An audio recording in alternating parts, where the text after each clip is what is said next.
China, let's talk about that. Should we trade with them? It's a horribly difficult question. So my first angle is that I used to teach Chinese kids and teenagers how to speak English. And so I built up a wonderful sort of relationship with a lot of people and found out a lot about their real lives. And a lot of them, throughout family history, work in the same factories, the same manufacturing places, the same production places.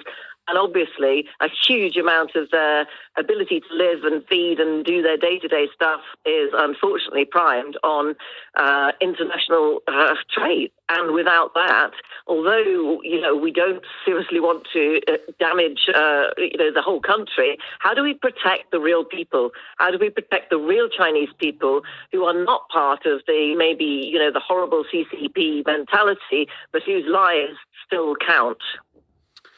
Well, isn't that the problem that we've got, where we've got a government that perhaps we don't approve of and the things that they say or do that we find difficult to countenance? And then, of course, there are the Chinese people who are hardworking. We want to, you wouldn't want to cause any harm or distress to them or their families as a result of pretty much taking away their jobs. Having said that, if the country's direction is not one that we feel that we can or should support, then should we really be doing that trade?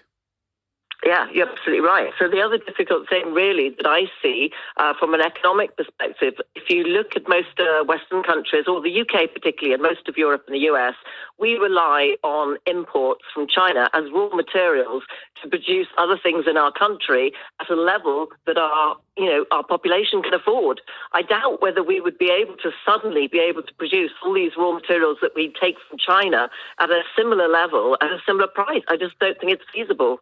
I think that's a very good point. Well made. Nick in Cheltenham, thank you for kicking off the conversation this morning. Should we be trading with China?